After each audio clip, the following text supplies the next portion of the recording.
Hello Subhash. Hello Ambika, నేను విన్నది నిజమేనా? ఏం విన్నావు? విహారీ ప్రెస్ మీట్ పెడుతున్నాడంట కదా, దేని గురించి?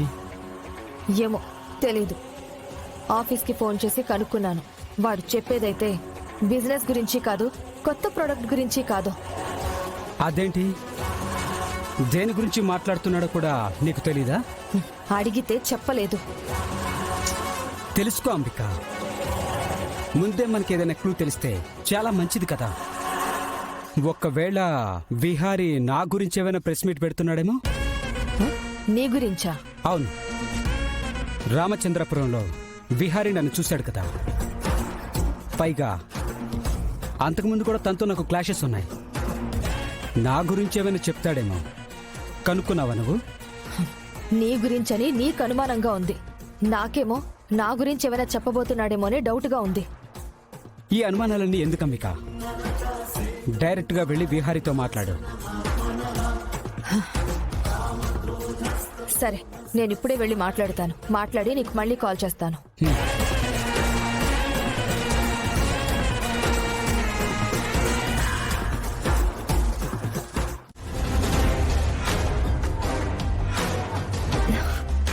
విహారీ అంటే సడన్ గా ప్రెస్ మీట్ పెడతానంటున్నాడు.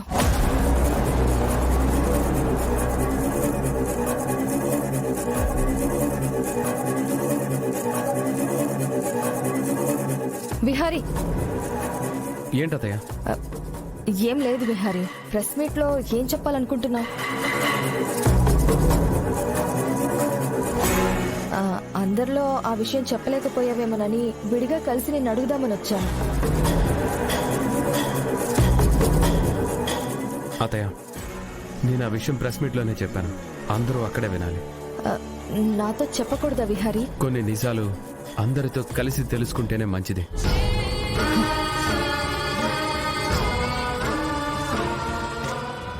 ఏంటత్తయ్య, ఎందుకు అంత కంగారు పడుతున్నా? ఏమైంది? అది ఏం లేదు విహారీ, మామూలుగానే ఉన్నాను.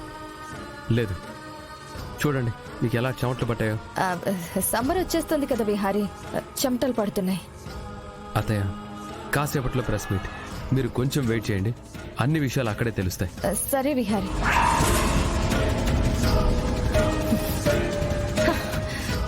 వీడేదో దాస్తున్నాడు. నన్ను అంతలా అబ్జర్వ్ చేస్తున్నాడంటే నా గురించి చెప్పడానికి అనుకుంటే ఈ ప్రెస్ మీట్. సరే, వాడి ఏర్పాట్లలో వాడుంటే నా ఏర్పాట్లలో నేనుంటాను.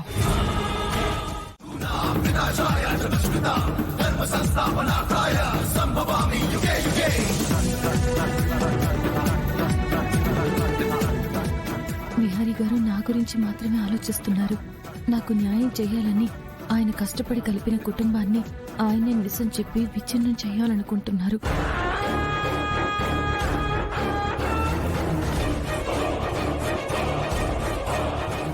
యమునమ్మ, ఏంటిదంతా? వద్దని విహారీ గారికి మీరైనా చెప్పండి. నేను ఎంత చెప్పినా ఆయన వినట్లేదు. మీరు మాత్రమే ఆయన్ని ఆపగలరు. చూడు లక్ష్మి, నువ్వు ఈ విషయంలో కంగారు పడకు.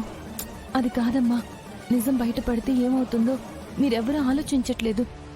ఏం జరిగినా సరే నేను నా కొడుకు చూసుకుంటాము. నువ్వు ఈ విషయంలో కలగజేసుకోవద్దు. ఏం జరిగినా చూస్తూ ఉండు, అంతే. అవును లక్ష్మి.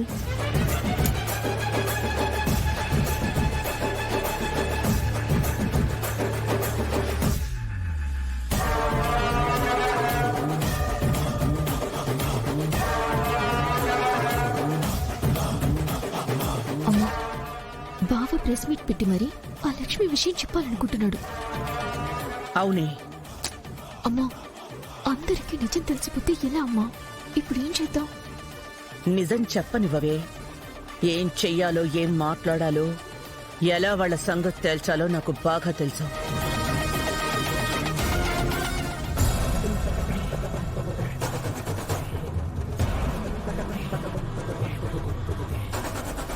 హాయ్ విహారీ గారు. హాయ్. Hi everybody.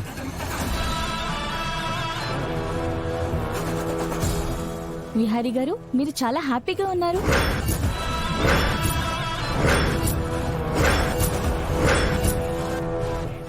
మొన్న వీక్రాఫ్ట్ ఫస్ట్ కన్సైన్మెంట్ పంపించడం వలన ఇంటర్నేషనల్ మార్కెట్లో కూడా మీకు మంచి పేరు వచ్చింది.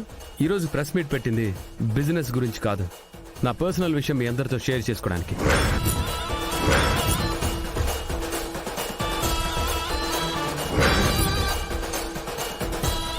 అదేంటో క్లూ ఇవ్వండి సార్. నో, అందరికీ ఆ న్యూస్ ఒకేసారి తెలియాలి. ఓకే, యూ గైస్ ప్లీజ్ మీరు వెళ్ళి కూర్చోండి, వస్తాను. Okay sir.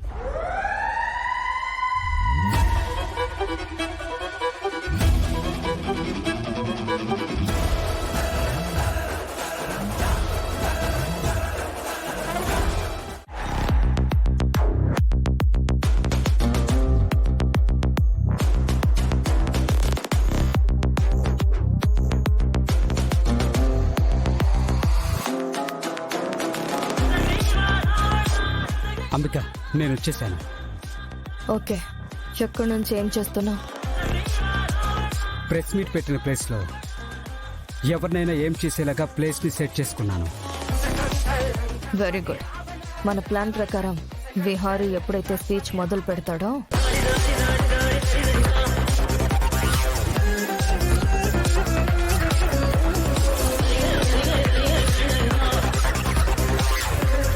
టార్గెట్ మాత్రం మిస్ అవ్వకూడదు. విహారీతో పాటు ఆ లక్ష్మిని కూడా కాల్చిపారే. ఓకే అంబిక, ఈరోజు నా ఎయిమ్ నుంచి, నా బుల్లెట్ నుంచి తప్పించుకోలేరు. మన గురించి నోరు తెరిచిన మరుక్షణం వాళ్ళ ప్రాణాలు గాల్లో కలిసిపోతాయి. సరే, జాగ్రత్త.